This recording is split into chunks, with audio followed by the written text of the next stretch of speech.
Radical feminism is a platform for gender equality, which includes, among other things, the belief that most gender is performed. As a radical feminist, I believe that gender roles are artificially created, that most dimorphism is affected rather than mandated by nature, and that the divide has been pushed beyond all reason to the express benefit of men. This is what we call the patriarchy.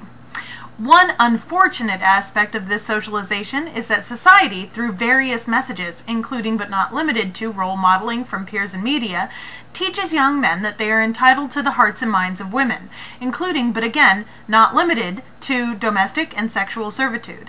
Women, no more fond of subjugation and servitude than men, become unfortunately prone to self-loathing, and more fortunately prone to rebellion. In the process of shaking ourselves loose the shackles of gendered expectations, different schools of feminism have emerged. Varying degrees of oppression are recognized, and socialized roles and appearances are sorted differently into categories of oppressive and benign.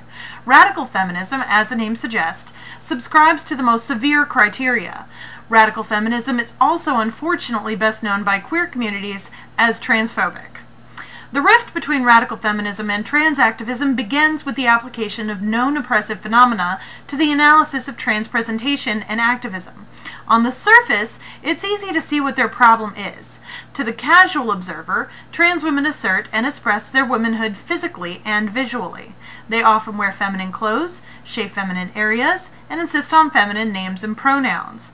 Trans men resist feminine obligations, much the way radical feminists do, but then also resist the designation of woman.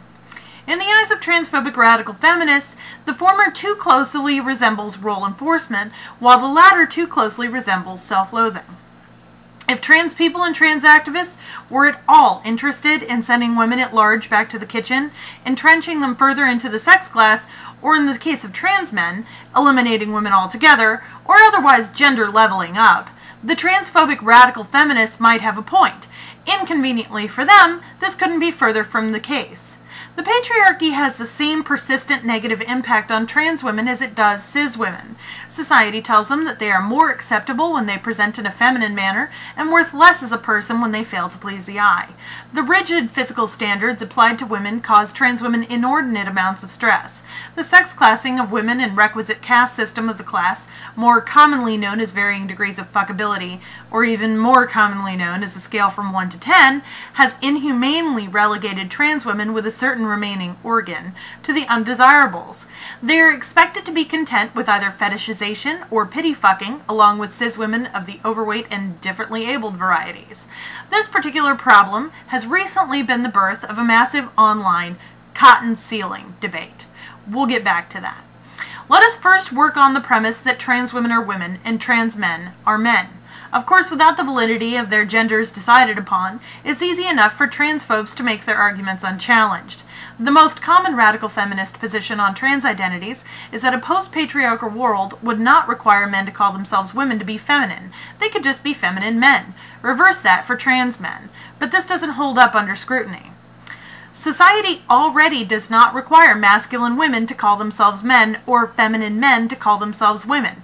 Furthermore, a post-patriarchal world, more specifically a post-gender role world, would necessarily have eliminated almost every trait that divides men from women. Things we think of as masculine or feminine would no longer be associated with men or women, and would no longer even be recognizable as masculine or feminine. Masculinity and femininity would lose all meaning. This is not a utopian fantasy. Many things have already lost masculine and feminine categorization. In my mother's time, trumpet playing was masculine. In my grandmother's time, making jokes was masculine.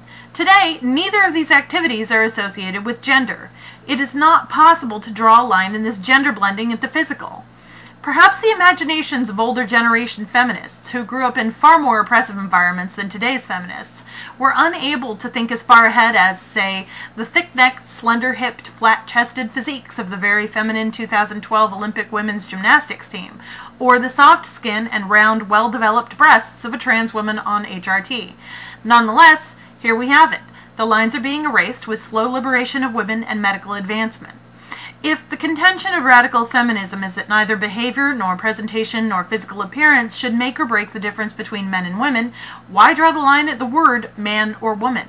The very words will become nonsensical and impossible to divine. Sure, there will still be some natural hormonal division, but when people can safely, permanently, and completely alter these differences at will, why deny it? When women and men are socialized equally, what will anyone have lost? What will anyone have gained but the right to define themselves, the right for which radical feminists so arduously fight? Back to the cotton ceiling debate, or really, any debate online between radical feminists and trans activists. Is a childhood of boy-designated socialization sometimes evident in arguments from trans women? Absolutely. To start with, they don't question themselves, apologize for themselves, or wait for their turn to speak quite as often as cis women are taught to do from birth. Likewise, a childhood of girl-designated socialization is sometimes evident when trans men make arguments. It will be nice when girl-designated socialization and boy-designated socialization include a childhood where respect and assertiveness are taught equally, but though there has been progress, we're not there yet. However, there's no reason to make the leap from a sense of the way somebody was socialized as a child to their true gender, like the wage gap, sex classing, and glass ceiling, all of which very much apply to trans people's identities rather than their designated birth sex. These are simply the costs and benefits of the patriarchy.